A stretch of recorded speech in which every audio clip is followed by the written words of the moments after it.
안녕하십니까. 자리잡자 편쌤입니다. 실행력이 답이다. 오늘도 최 PD와 함께 하겠습니다. 안녕하세요. 안녕하세요. 안녕하세요. 자리잡자 실행력이 답이다. 최 PD입니다. 오늘의 주제는 뭐죠? 오늘의 주제는 퇴직 전 무엇을 준비할 것인가 이렇게 잡았습니다. 퇴직 전 준비. 저희가 자리잡자 영상을 통해서 얼마나 많은 분들에게 외치고 있는데 퇴직 전 상태라면 막상 준비하기는 쉽지 않은 것 같아요. 퇴직 전 준비 언제부터 하면 좋을까요? 일찍 시작하면 일찍 시작할수록 좋죠. 왜냐하면 요즘 퇴직이라고 하는 게 입사하자마자 입사 3년 차부터 퇴직을 받는다, 명예퇴직을 받는다 이런 세상이 됐기 때문에 언제 저희가 퇴직할지 모르는 게 현실 아니겠습니까? 그러니까 항상 미리미리 내가 과연 어떻게 이 직장을 그만두고 어떤 식으로 이후에 나의 인생을 플랜을 짜서 나아갈 것인가는 여러분이 미리미리 준비하셔야 됩니다. 사실 근데 퇴직이라는 게 막상 회사에서 언제 나가시오 하지 않는 한 그 현실적으로 내가 현타라고 그러죠. 그러니까 퇴직에 대한 현실적인 고민을 하는 거는 많은 분들이 현실적으로 어렵다고 그렇게 얘기하는 거예요. 제 아는 분도 저희 영상 보고 퇴직 전 준비 아무리 이야기를 해도 머리로는 생각이 된대요. 준비를 해야 되겠다. 하지만 마음까지 이렇게 내려오지 않는다는 겁니다. 움직여지질 않는다는 거예요. 그래서 내가 닥치지 않는 한 전혀 퇴직에 대한 준비를 하지 않고 있는데 이게 왜 그럴까요? 지금 말씀하셨듯이 머리로는 생각이 되지만 마음으로 내려오지 않고 마음으로 내려와도 그게 손발로 움직여지지가 않는 거죠. 그러니까 여러분 입사할 때를 한번 생각해 보세요. 여러분 입사할 때 영어도 준비하고 전공도 준비하고 여러 가지 준비들을 하셨잖아요. 그런 것처럼 퇴직도 그렇게 준비하셔야 돼요. 중요한 이야기인 것 같습니다. 사실 퇴직이라는 게 이게 예전에는 은퇴라고 해서 더 이상 어떤 인생 후반을 준비하지 않는 그냥 남은 인생을 살아가는 느낌이었지만 현재의 퇴직, 은퇴라는 거는 인생 후반, 인생 2막을 다시 준비해야 되는 신입사원과 같은 거죠. 신입사원과 같은데 준비 없이 한다. 이거는 사실 말이 안 되는 것 같습니다. 그렇죠. 저희가 준비 없이 입사하지 못하는 게 현실 아니겠습니까? 그러니까 퇴직이라는 것도 그냥 막연하게 닥치는 게 아니라 내가 주동적으로 준비하는 그런 시대가 온 것 같습니다. 저희 영상에서 퇴직 전에 다양한 유형에 대해서 한번 설명드린 적이 있습니다. 오늘도 한번 다시 말씀을 드리면은 퇴직 전의 유형이라는 게 크게 4가지 정도로 나눠질 수 있는데요. 첫 번째가 뒷방 늙은이형입니다.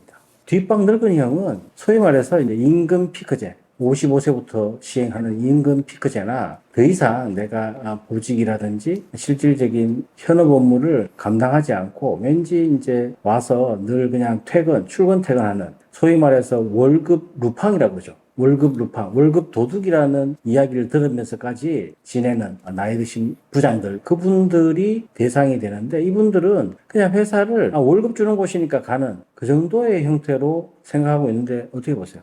근데 여러분 그게 이제 현실이고 저희가 버텨야 된다. 아는 전쟁터지만 밖에 나가면 지옥이 열린다. 이런 얘기도 많이 하는데 근데 또 다르게 생각해 보시면 우리가 얼마나 귀하게 진짜 늘 하는 말처럼 인생 한 번밖에 살지 못하는 인생이지 않습니까? 그런데 이것을 버티기만 한다. 한평생 버티다가 죽는다라고 생각하면 그것도 되게 슬픈 일이 아닐까요? 사실 뒷방 늙은이 형이 굉장히 달콤합니다.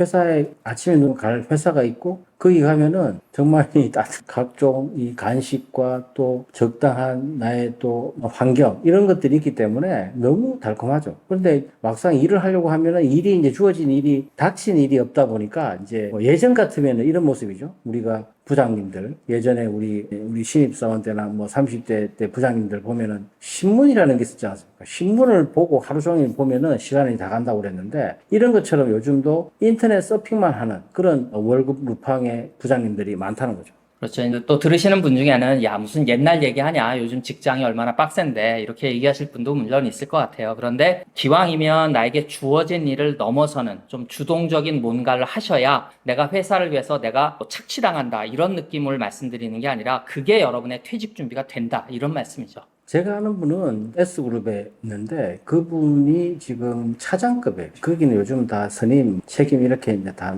호칭을 부르지만 그 차장급이 이제 부장급한테 그렇게 그거는 좀 우리 부서에 안 나오면 좋겠다. 이런 식으로 왜냐하면 먹은 것도 치우지도 않고 자기가 커피 마신 거 치우지도 않고 내 그냥 자기가 치워야 되고 이런 게 너무 스트레스 받는다는 거예요. 그러니까 뭔가 이 동료 간의 동료의식도 별로 없는 그런 사람들이 많다고 하는데 그렇죠. 직무 능력 그러니까 내가 내가 맡은 일에서의 업무 능력도 중요하지만 지금 말씀하셨듯이 내가 어떤 팀의 일원으로서 어떤 회사라는 직장의 일원으로서 내가 기본적으로 사람으로서 해야 될 일은 해야 되는데 왜냐하면 이 사회관계라고 하는 또 계속 시대가 변하면서 변해가잖아요. 그런데 우리가 MZ세대나 뭐 젊은 친구들이 버릇이 없다거나 이렇게만 얘기할 게 아니라 과연 내가 선배들을 보고 살아왔던 우리의 모습은 어떠한가? 사람이 사람을 대하는 기본적인 예의를 내가 갖고 있는가? 일자리에서 뭐 이런 것들을 한번 고민해 보시면 어떨까 싶습니다. 그렇죠. 그리고 이분들이 결국은 그게 다 부메랑으로 돌아옵니다. 그냥 그렇게 지내기보다는 내가 실질적인 업무를 하지 않더라도 최소한 일하는 분들에 대해서 조금 조력해주고 도와주고 그 자리에서 할 수 있는 것들이 충분히 있음에도 불구하고 안 하려고 하는 거죠. 안 하는 게 문제인데 사실 그것이 인생의 근육 이야기를 하지 않습니까? 인생의 근육. 내가 스스로 몸의 건강을 위해서 늘상 운동하시는 분들은 근육이 짱짱하죠. 근데 내가 뒷방 늙은이라고 해서 인생의 근육을 확 풀어놓는다? 그러면 그 근육이 다시 쨍쨍해지기까지는 굉장히 많은 시간이 걸린다는 겁니다. 지금 현재는 좋죠. 뒷방 늙은이 너무 좋잖아요. 편안하게 월급 따박따박 나오죠. 내가 갈 데 있죠. 근데 그것이 2년 뒤, 3년 뒤에는 어떤 걸로 나한테 부메랑으로 돌아올지 모른다는 거예요. 그러니까 저희가 공짜 점심이 없다라는 말이 있듯이 내가 직장 생활 말년에 좀 편했던 만큼 퇴직 이후에 2차 재취업을 한다거나 할 때 그리고 내가 새로운 다른 어떤 창업을 한다고 할 때 그만큼 나의 몸은 처져 있는 거죠. 그러니까 나는 직장 생활을 한 거지 직업을 갖고 생활을 주체적으로 살지 않은 거예요. 그러니까 나는 워크플레이스만 있었던 거지 나의 잡은 없었던 거죠. 그것을 찾는 게 가장 중요합니다. 그리고 두 번째 유형은요. 세상 걱정형이 있어요. 이분들은 어떤 유형이냐면 모든 내가 퇴직하고 나서 뭐 하지? 뭐 먹고 살지? 이것 때문에 내가 이것도 해볼까 저것도 해볼까 끊임없이 웹서핑을 하고 서칭 유튜브도 보고 막 다양한 일거리를 찾지만 정작 본인은 실행에는 하나도 옮기지 않는 그런 유형이 있습니다. 어떻게 보세요? 그러니까 이제 머리에서 마음까지 오신 거예요. 뭔가 불안하기도 하고 뭔가 움직여야 될 것 같기도 하고 그런데 이것을 실제로 실행에 옮기셔야 돼요. 그러면 돈 들고 시간 드는데 그걸 어떻게 실행에 올리냐 이렇게 말씀 많이 하시는데 그래도 한 살이라도 어렸을 때 그리고 현직에 있을 때 조금씩 실험하고 실패를 겪는 것도 귀한 값어치가 됩니다. 제가 실패라고 잘못 말씀드렸는데 여러분의 실수가 결코 실패는 아니에요. 그 실수들이 모여서 다음의 성공을 여러분 만들 수 있는 겁니다. 이분들은 이제 그냥 시간은 많으니까 그 시간에 내가 이제 무엇을 해볼 것인가를 찾는 거예요. 어쨌든 찾는 거는 좋아요. 서칭이라든지 뭔가 내가 뭘 하면 좋을지를 찾는 거는 굉장히 좋은데 그게 단순히 그냥 웹서핑이나 그런 것이 아니라 현실적으로 내가 부대끼면서 내가 나하고 잘 맞는 일이 무엇인지를 찾는 게 굉장히 중요하거든요. 근데 대부분은 그렇지 않고 눈으로만 찾고 있는 게 문제입니다. 그리고 정말 내가 하고 싶은 일을 찾으시면 정말 좋은데 보면 이거 하면 멋있겠다, 좋겠다, 돈이 잘 벌린다더라, 있어 보인다. 나중에 내가 퇴직하고 나가서 그래도 이 얼굴이 있고 체면이 있는데 명함 내놓기 좋겠다라는 직업을 찾으시니까 점점 악순환이 돌아오는 것 같아요. 물론 그렇다고 해서 저희가 무조건 이상적인 거, 내가 좋아하는 거, 열정만을 쫓으라는 말씀은 절대 아닙니다. 왜냐하면 현실적으로 내가 좋아하는 일을 할 수는 있지만 이 일이 노동이 돼서 시장에서 대가로 돌아오려면 시장의 가치평가를 받아야 되거든요.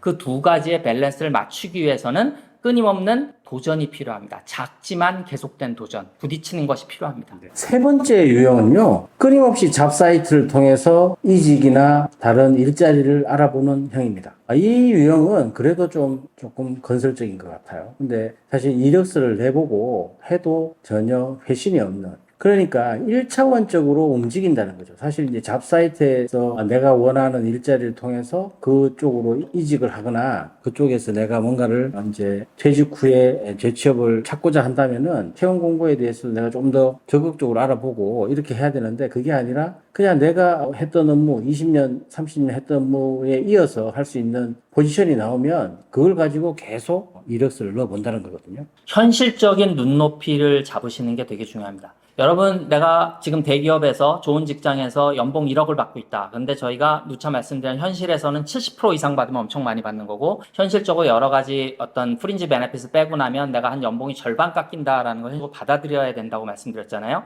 그런데 그러면 현실이 그렇지 그런 더러운 현실 나는 적응하기 싫다. 그게 말이 되냐라고 말씀하실 수 있는데 가만히 생각해 보십시오. 여러분의 연봉은 지금 여러분이 그 직장에 있기 때문에 워크플레이스에 있기 때문에 그 연봉이 나오고 있는 거예요. 과연 내가 한 개인으로서 나의 능력을 가지고 나의 몸값이 얼마냐를 생각했을 때는 내가 갖고 있는 잡이 있느냐, 나의 스킬이 있느냐, 나의 케이퍼빌리티가 있느냐를 객관적으로 한번 생각해 보세요.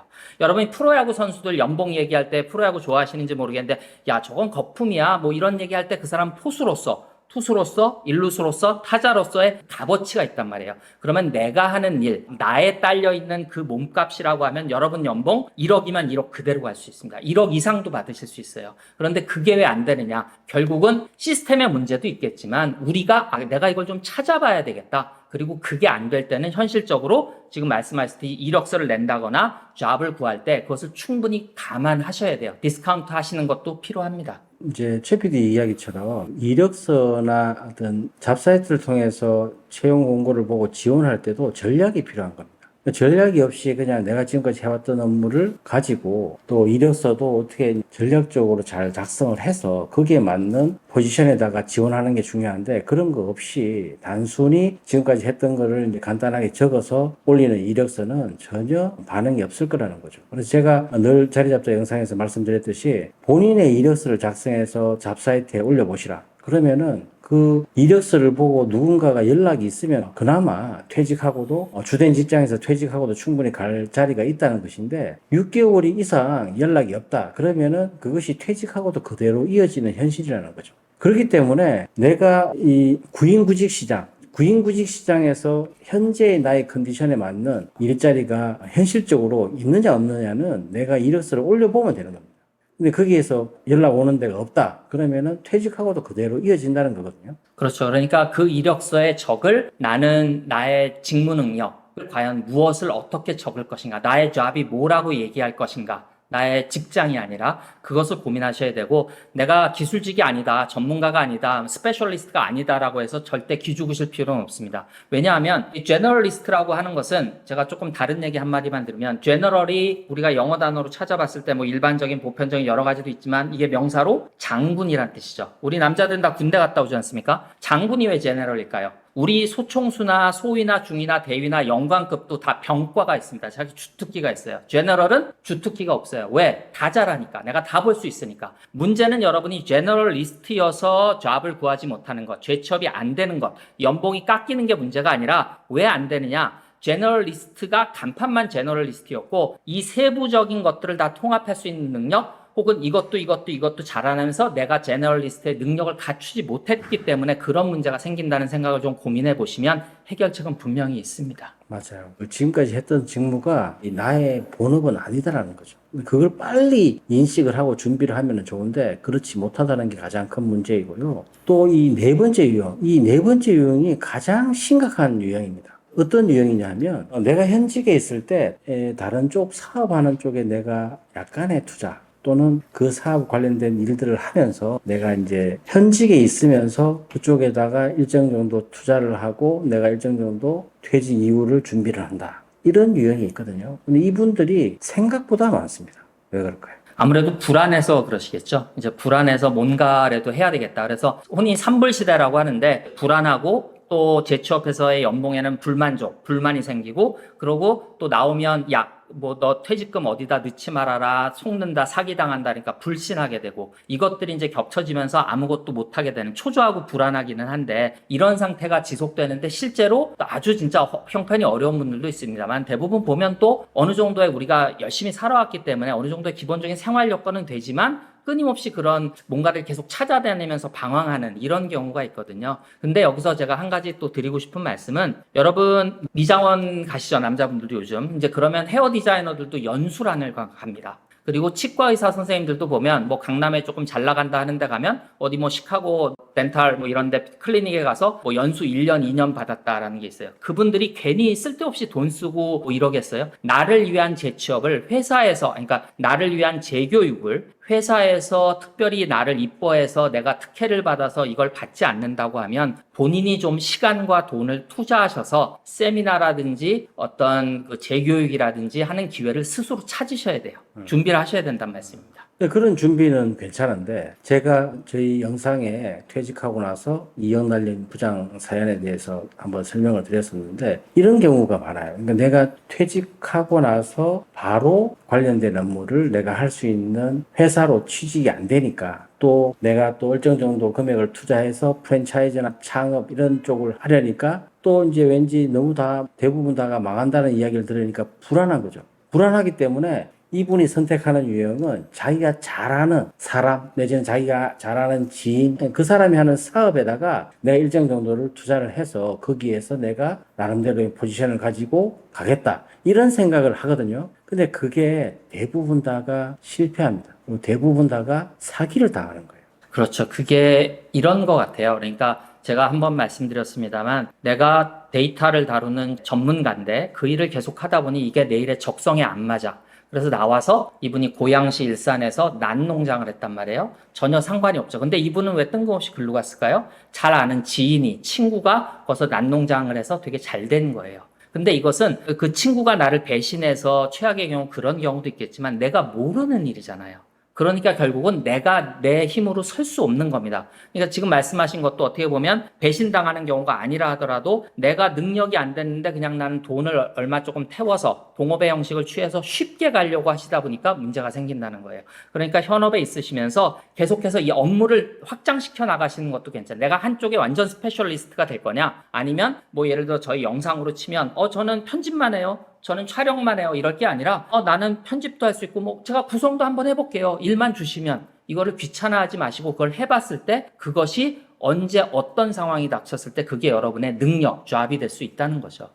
중요한 이야기인데요. 사실 퇴직 전에 퇴직 준비를 생각해 보면 별반 차이가 없어요. 그러니까 본인 스스로가 퇴직하려고 준비를 하는 데 있어서 내가 퇴직하고 나서 무엇을 할까? 이거는 머리로만 생각해서 나오는 것도 아니고 저희가 늘 말씀드렸듯이 부딪히면서 자기가 이제 자기 일자리를 찾아 나가는 것이 보통인데 그런 걸 다 생략하고 현재 있는 상태에서 그대로 유지하면서 또 이제 실질적으로 지인의 사업에 투자를 해서 부사장으로 이사로 이렇게 가는 게 모양새가 좋다고 생각을 하는 거예요. 그래서 투자보다는 훨씬 더 적은 금액을 들여서 내가 거기 가서 일정 정도 일을 하겠다. 이런 모양새는 사실은 욕심인 것 같아요. 그렇게 해서 그 친구가 그걸 받아주지도 않을 뿐더러 물론 그런 경우가 생긴다고 하더라도 정말 면밀히 알아보고 준비를 하고 이제 그 회사에 대해서 충분히 알아보고 그 회사에 대한 정보를 내가 충분히 이해를 하고 또 충분히 그 회사와 또 그 지인에 대해서도 알아보고 그 이후에 결정해야 되는데 내가 퇴직을 앞두고 있으니까 마음이 급한 상태에서 그냥 돈만 넣고 서로 말만 통했다고 진행하는 형태가 많거든요. 그렇죠. 그러니까 내가 홀로 설 수 있어야 됩니다. 저는 여러분 충분히 하실 수 있다고 믿습니다. 20년, 30년 힘든 산업화의 길에서 여러분 해오신 일이 있잖아요. 지금 다시 마음을 다잡으시고 내가 이 일을 그동안 조금 매너리즘에 빠졌던 게 있다면 그걸 과감히 깨시고 내가 다시 한번 마음을 다잡고 조금만 진력하시면 힘을 다하시면 그러면 내가 홀로서기에 어떤 힘이 생기면서 이제 방향을 골로 조금 잡는 거죠. 그러면서 지금 얘기하신 동업이라든지 이런 것을 도전했을 때 길이 열릴 거라고 생각합니다. 지금까지 퇴직 전의 유형을 4가지 정도를 설명을 드렸습니다. 과연 나는 어떤 유형인가 한번 생각해 보시고요. 준비한 게 아직 많으니까 2부에서 다시 이어가도록 하겠습니다.